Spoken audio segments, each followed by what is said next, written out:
Duniyaanis situmte Fatiyaanis situmte ammallee dhaabbadhu gaafa gartee miti akka namaa tokkotti ichi beeti dhiirateeti qomadoo jira awoo dhaggeeffadhu haasoo waan wantaaf na yaamtee haasoo kana anaaf silaa na yaamtee see anni hundi bu'a tanaafi awoo dhaggeeffadhu ani har'a barsilaamana hiyyanna dhuftee malee dhaggeeffadhu namni manee fi nama dhufe egaa naafeti ammas ani akka nama tokko osoo hin taane wallaalummaa kiyya kanaanu waan akkanaa kana keessaa dhaabbadhu jechuudhaaf Najjaash kaniisiyaan ati waan kana keessaa harkani fudhattamoo hin fudhattu waan fudhaddu waan kanatti waan wareegama abdii ni fuudhaa mini fuudhaa abdii.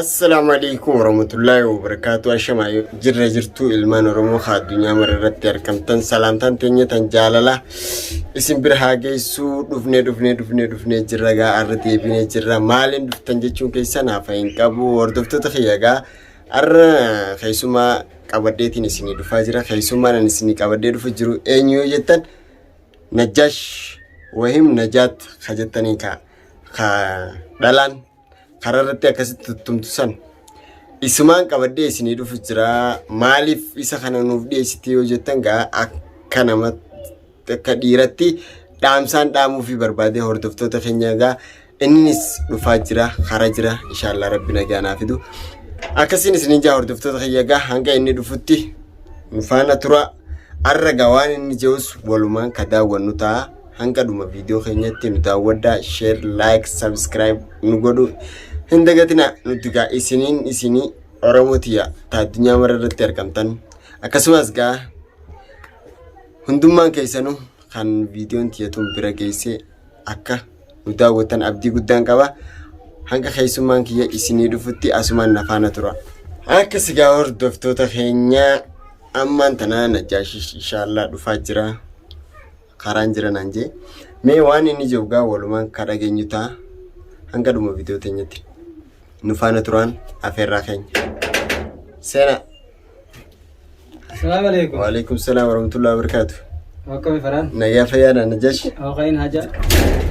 khayr haja qabun bar arra baga dhufte baga haja qabun natina yamnam khottu tay akami nagaami fayyaadha gattayga taa'utu jira baga nagaan dhufte baga nagaa neeti akkamit nugo nagaa fayyaadha alhamdulillah nu jirra fayyima qabda badde khawati aw maalin badasa akami nagaa wallahi galata rabbi khayr gartee hojii dhaan qaba yeroo fardimmaan faraan kunnaame faraan tana maali jeetiin arra fardiin ansiyaameef galatoome dhufuu keetiifu viidiyoo madhiyoo tanaati waraabu jirtu urjii fi iftuu faa biraas deemtee waraabu jirtu keessattuu eedaa fi algaddafaa viidiyoo jidduu tana waraabu jirtu kanarraan siyaame maaliif yoo jette atiin kun ilma dhiiraati haalli ati deemaa jirtu karaan ati deemaa jirtu kun isin baasu maaliif hordoftoonni yeroo baay'ee kaameraa kaadheetiin jira Najjaash dagatiin kaameraa kaadhee maaliif hordoftootaatu dhiyeessii naan jaan anamoo Najjaash nu dhiyeessii naan jaan fuula isaanii duratti si gaafachuu barbaade gaafadhu garuu waan fete waan taa'ee otaate sumaaf hin diibsa waan hin taa'e otaate hin diibsu dhageeffadhu ilaal Najjaash ilmi nama atis dhiiraa misa dhugaadhe bultii ni qabdi dhugee akkasumaami ilmaanuu ni qaba ilmaanis ni qabdi eewwaa ati hangam takka siifi abdii walitti dhiyeenya qabdan naaf abdii yoo xiqqaate naaf abdii kun ati amata 10 wajji jirra naaf abdii waggaa 10 waggaa 10 wajji jirra okay garuu inni kun abbaa maatii ta'uu isaanii beekta abbaa maatii ta'uu isaanii beeka abbaa maatii ta'uu isaanii beeka ammoo waan takka na ajaa'ibsiisan waliin na ajaa'ibsiisarraa warroota dhiirotaan na ajaa'ibsiisan warri dhiiraa komentii anaafillee nu barreessanii nama biraatiifillee nu barreessan komentiin isaan barreessan warri gartee maa fuudhaa abdii haa fuudhu jeelolsan sanirraa tokko na fakkaatatees maal tulachisa abdii yoo fuudhe maal tulachisa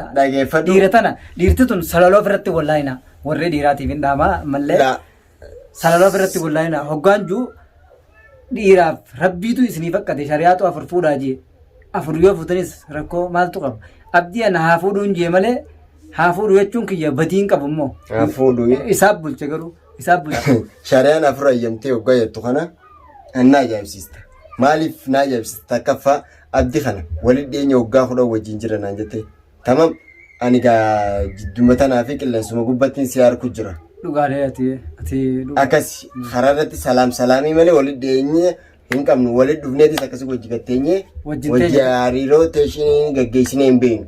Walaakin ammoo ati abdi kanaa wajji waggaa 10 teessee ati bultii qabda. Bultii tee tana dhiisii hoo gabbaa'in ajjaash waan kana godhi taakkanaa godhi tana godhi yoo nan siin jee ati naaf ni fudhatta. Laal wanni hin jeen yoo viidiyoo jala deemaa turte. Viidiyoo tee takkarra lamarra sadira laalaatiin jira. Jala deemaa turte akkaan jeen jaartii tana yaa'ii sitti hin goone tagalgalaa ganama sinee raarsine tasin jinkine taamala keessii beektu. Oromoon akka jette wal beekurra walii beekurra hoyyaa. Taamala keessii beektu tun ati amma abdii beekte jechuudha akkas jechuun keeru. Tasii beektu san fuudhiin jeen tasammuu tanas qabbaneessitu maaliif galgalaa ganama itti gootiniin harkaa daawwattoonni illee numa harkan. Abdii garuu naman tokko irra ejjatan naman hin tokko. Abdii moo abdii bofaafaa jalaati. Abdii moo abdii bofaafaa jalaati. Nama nagaa alannee hojii guddanne narra isa kanan beektu dhageesse bofaafaa jala taa'u. Namni firaar kun jira. Bakka kanatti garuu ati dogoggortee jirti. Hin dogongorreen. Maaliif hin dogongorreen? Arrallee borullee waan badii inni Najash abdii dhugaa rabbiisa yoo dubbanne abdii hedduu takka isaatutu kararraa itti maqe malee duniyaan kararraa isatti mee. Dhagee kararraa maqee. Duniyaan ati dhageeffadhu inaade isiin kararra situmteef shaararra situmteef san.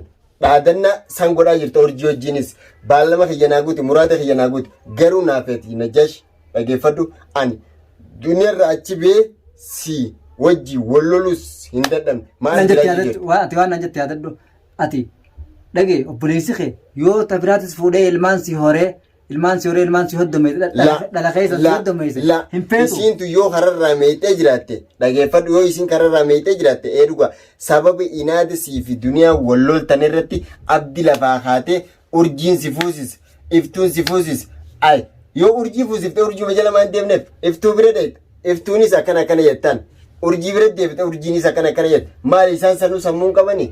Xiqqishollee taatu namni kun waafirraa ni erga bayyanoota namni kan qabu wayyaa uummata duudaa akkanumatti akka hoolatti if dura harkuu malee if duuba garagalee laallisan sanii wajjiin hoggaa isatti isaas fuuteetuma egaa rabbiitu agartee miti boo maali akkam goggoote qo'ate.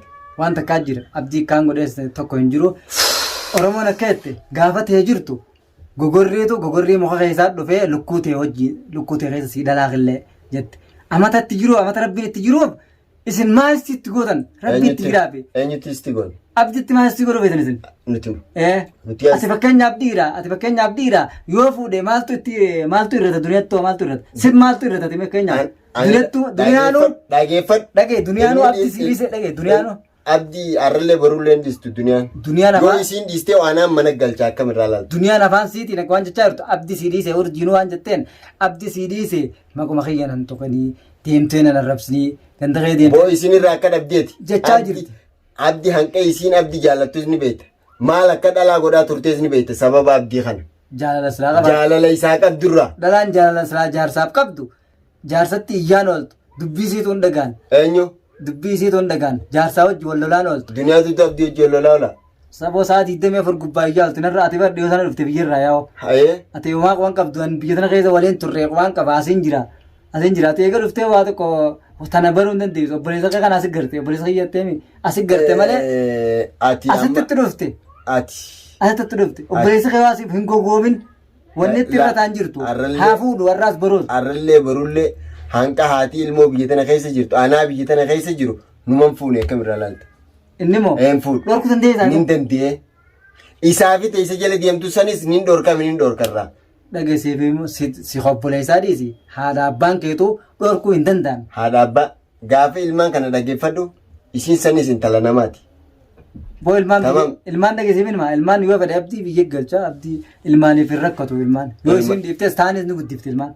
Eenyu guddisa? Ilmaan jaartiin ta'an ni guddisachaa jirti. Akka akkasitti agartee miti hin jiru wanni kanaa kun nu keessa. Ni guddisachaa jirti. Haati tamma fudhu deemtu. Aboo maal guddifti sanii fi fu'aan itti laabatee deemtu wantalaatee. Waan jechaa jirtu yoo gammaate. Mana duniyaan eeganarraa manarraa baate. Duniyaan mana deebitee isa baate. Manarra niin baasee itti maal. Eenyu baase? Niin baasaa isa. Eenyu baase? Akkaan itti baasu naaf beekaa jechaa jirti. Eenyu tabaastu sun. Iftuu namoonni. Urjiija. Urjii jechaa jira. Urjiija. Yaani ati simaatutu qarraatti dhee jalaa ibdishitu jiraaf yoo akka isiin akkana dibbee waliin tumtu hawwitee. dhageessiif namaami warri gartee abdii maa fudhatanii loltan guutumaa guutuun kan doogortan haa fuudhu. Ati dhageeffadhu ati namaa mitiiti.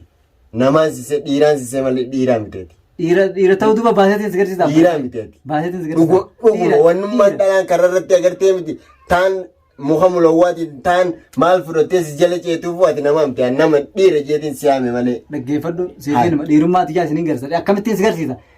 Abdii laazima abdii dirqama urjii naa fuunaan ni fuudha abdii ni fuudha ni fuudha. Abdiitu urjii fuudha. Ati abdiitu urjii fuudha jetteeti yaadu jirta. Abdii moo fuudha moo tolchee fuudha akka ajaa'ibaa. Akkatti fuudha naa godhuu danda'a. Naa godhuu danda'a. Yaana jash. Obboleessa kee kana ajajuun danda'a taami narraa ajajuun dandeenya. Ifittiin taphatin. Naguma mataa dhukkubsanii wareessanii dhagee isin guutuun. Ifittiin taphatin amma booda kitaaba duniyaa keessaa isbaa. Jireenyi isii keessaa isbai. Tamam duniyaan mana deebitee jirti. Duniyaan mee manatti haa deebitu. Duniyaa qilleensa irraa dhabamsiisne maarree jettee dhaadachuu jirti. Ati fiifuu dhalaa san hin geessu. Yaa dhageessiif. Dhageeffadhu dhalaa san hin geessu. Nuti dhiirummaa ta'e irras biroos. Isin nuun kadhaa an dhiira ta'uu namni naan kanneen. Duraaniin rabbii tokkichaan na uumeen naa kan dhiirummaa. Aboo dhalaa. Narraa fuudhuu dandeessan. Dhalaa dhiirummaa bira kutee dhalaa si hangiseetii booda. Awaa isin natti hin kanneen amma na naarsin kaa waan na yaamteef ta'a. Waan na yaamteef naa himi malee ammaa ta'a. Wanni si aarseef wanni si yaameef ni aartaami ni aarta dhageeffadhu. Na naarsin dhiise gaama. Yoo feete mataadhaan lafa girteeti kaatee deemta malee dhageeffadhu. Wanni si yaamisa kiyya guuttee dhufuu keetiif galatoom. Akka nama tokkotti baga dhufte. Ammoo takkaffaa wanni nan siidhamu. Haasoo amma irra jirtu kana dhaabdu dhaabi. Awwa sanatti nan dhaabsiftu kanaan halaasan. Boona jaji dhageeffadhu. Boota naa beekana yaamteen. Eenyu? Taa beekana yaamte. Ati jireenya kana keessatti agartee miti wanni nan siyaameefis yaamiinsa kiyya kabajjee dhufuu keetiif galatoomi. Ammoo. Atillee galatoomi waan yaamte. Jireenya abdii keessa harka fudhadhu. Dhaabi waan amma wanti jirtu kana dhaabdu dhaabi. Jireenya abdii eeguu isa badiitti hin jiraan. Badii jirtee. Jireenya abdii warri akka keetii warri akka dhiiraa. Diigu jirtaa warra ijoollee jira dhalaa wajjin. Diigutti hin jiran jaarutti hin jira. Fakkeenyaaf namni tokko fuudhuun diigamuu hin jaamtu. Fuudhuun jaaramuudha. Manni manarra ni jaarama. Biyya teessanitti manni manarratti hin jaaramne malee biyya tana manni manarra ni jaarama yaa'u. Mana manarra jaaruun dhageeffadhu akkaataa qabdi najash. Ati dhugaadhaan dhageeffadhu yoo dhugaadhaan agartee miti yoo keessaa yaaddu taate harree isa bultii isaa keessa deebisuudhaaf yaadi malee amma booda waa'ee jireenya isaa keessa dhaabbadhu. Waa'ee duniyaatis kitaaba duniyaatis arraan booda lafa kaa'e. Urjii fi iftuu bira deddeemteetis urjii muraata kiyya naa guuti maaree naa guutu jettee dhaadannaa kanaas dhiisi ilma dhiiraati ati. Dhiira akka ta'eetiif yoo ji'oo ol lol ta'ee dhaadadhuuf nama. Dhalaadhaaf akkamiin dhaadannoo gootu. Nama dhalaaf irraa dhorkee dhiira irraa dhorkee yaa'u. Dhalaaf irraa. Atuu dhalaaf irraa dhorkine. Nadhoon aboo nadhoo sanii sirra hoyyaadaa dhageessee. Dhagee waan inni siinjuu jira. Maal taate wanneen siinjuu namni gaafa nama irraa dhorkuu deemu dura ijoollee fi dhalaa keessaan nama irraa dhorka. Ijoollee fi dhalaa keessaan. Ijoollee fi dhalaa irraa dhorkiteeti guddatti dabarta. Nama kaanitti dabarta. Saniifuu. Firraa dhorkite akkasii nama irraa dhorkite. Gaafaan nama irraa dhorkuu deemuun dura dhalaa kaafata. Ani tanii siidhaamu. Tumamte shaara irrattis tumamte manattis tumanii.